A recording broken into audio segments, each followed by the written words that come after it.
നികുതിപ്പണം വെച്ചുള്ള യഥാർത്ഥ ധൂർത്തൊന്ന് കാണണേ. ദേ ഒരു പുതിയ ഫാൻസി ഡ്രസ്സ് പുറത്തു വന്നിട്ടുണ്ട്, കണ്ടേ. എന്തുകൊണ്ട് ഇതൊക്കെ കാണിച്ചൂടാ? കാട്ടിലെ തടി തേവരുടെ ആന, അഥവാ നാട്ടുകാരുടെ വിയർപ്പോഹരിയിലുള്ള നികുതിപ്പണം മുന്നിയിരിക്കുന്നു.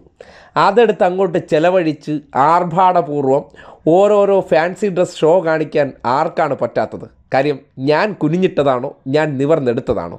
അതുകൊണ്ടാണ് ഇതുപോലുള്ള ഫാൻസി ഡ്രസ്സുകൾ ഈ രാജ്യത്ത് കാണേണ്ടി വരുന്നത്. രാജ്യം പട്ടിണി സൂചികയുടെ കാര്യത്തിൽ പടവലങ്ങിയ പോലെ കൂപ്പുകുത്തി താഴേക്ക് പോകുമ്പോൾ നയിക്കുന്നവർ നടത്തുന്ന കോലാഹലങ്ങളും പേക്കൂത്തുകളും കാണുന്നില്ലേ? എന്തെല്ലാം ഷോകളാണ്! ഷോയ്ക്കപ്പുറം ഒരു ചുക്കും ഈ രാജ്യം നേടുന്നില്ല എന്നുള്ളതാണ്. ഒരു രാജ്യത്തിൻ്റെ പുരോഗതി എങ്ങനെയാണ്?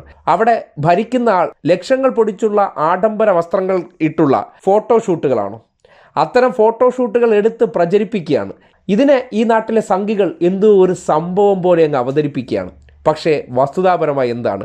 ഈ പണമൊക്കെ ഏതെങ്കിലും ഒരു സാധാരണക്കാരന് വീട് വയ്ക്കാൻ കൊടുത്തിരുന്നെങ്കിൽ, അതായത് മൊത്തത്തിൽ എടുത്തു കഴിഞ്ഞാൽ ഈ രാജ്യത്തിൻ്റെ നികുതിപ്പണമായിട്ടുള്ള ഒരു 10-20 ലക്ഷം രൂപയുടെ മുതൽ ധരിച്ചിട്ടുണ്ട്. ഇട്ടിരിക്കുന്ന കോട്ടും വച്ചിരിക്കുന്ന കണ്ണാടിയും 10 ലക്ഷം രൂപയുടെ ഡ്രസ്സും ഇതെല്ലാം ഉൾപ്പെടെ നോക്കുകയാണെങ്കിലും ആ വാഹനത്തിനെ ഈ രീതിയിൽ മോഡിഫൈ ചെയ്തെടുത്ത പണമെല്ലാം ഉണ്ടായിരുന്നെങ്കിൽ എത്ര പാവപ്പെട്ടവർക്ക് വീട് വയ്ക്കാമായിരുന്നു, എത്ര ദരിദ്രർക്ക് ഈ നാട്ടിൽ ഒരു വർഷത്തിലേറെ അല്ലലില്ലാതെ കഴിയാമായിരുന്നു, മഴയത്തും കാറ്റത്തും അടച്ചുറപ്പുള്ളൊരു വീടുണ്ടാക്കാമായിരുന്നു. അതൊക്കെ ആർക്ക് വേണം? അതൊക്കെ നക്കാപ്പിച്ച കൊടുത്തതിന് ശേഷം നമ്മളിങ്ങനെ ഫോട്ടോഷൂട്ടിന് വേണ്ടി വേഷം കെട്ടി ഇറങ്ങുമല്ലോ.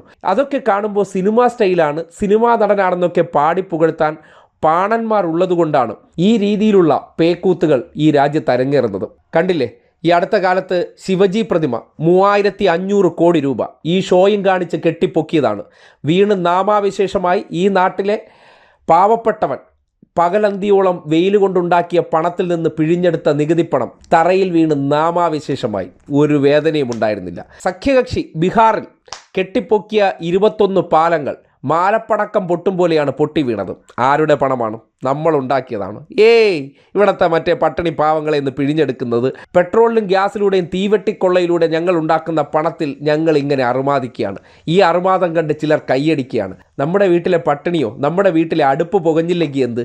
ഈ കാഴ്ചകളൊക്കെ കാണുമ്പോൾ അയ്യമ്മ എന്ന് പറയാനായിട്ടുള്ള കുറേയേറെ അടിമകളും പാണന്മാരും ഉള്ളപ്പോൾ ഈ നാടിൻ്റെ പണമൊക്കെ ഇങ്ങനെയാണ് ചോർന്ന് പൊയ്ക്കൊണ്ടിരിക്കുന്നത്.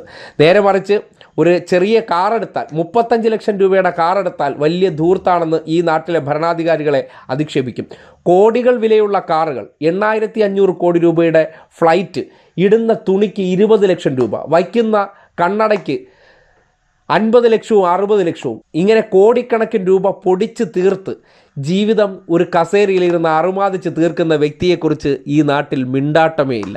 അതൊക്കെ ചില സൗകര്യങ്ങളാണ്.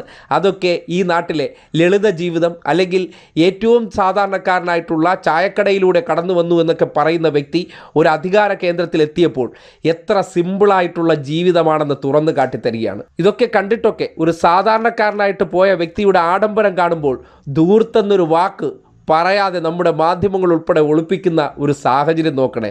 ഇതൊക്കെയാണ് ഈ നാട്ടിൽ ഒറ്റ വാചകത്തിൽ പറയാൻ പറ്റുന്ന പേര് പ്രിവിലേജ്. എന്തിൻ്റെ പ്രിവിലേജ്? സവർണതയുടെ പ്രിവിലേജ്. ആ സവർണത പ്രിവിലേജിനെ മറ്റ് ചില വഴികളിലൂടെ അവർ OBC ആക്കിയും പിന്നോക്കക്കാരനാക്കി മാറ്റിയിട്ടുണ്ട്. ആ ഒളിച്ചു പിടിക്കലിലൂടെയാണ് ഈ ആഡംബര ജീവിതങ്ങൾ നയിക്കുന്നത്. ഇതെല്ലാം ഈ നാട്ടിലെ സാധാരണക്കാരായിട്ടുള്ള പട്ടിണിപ്പാവങ്ങളുടെ പണമാണ് എന്നുള്ള തിരിച്ചറിവ് പോലുമില്ലാതെ ഫാൻസി ഷോകൾ ഇനിയും കാണേണ്ട ഗതികേടിലാണ് ഈ രാജ്യം.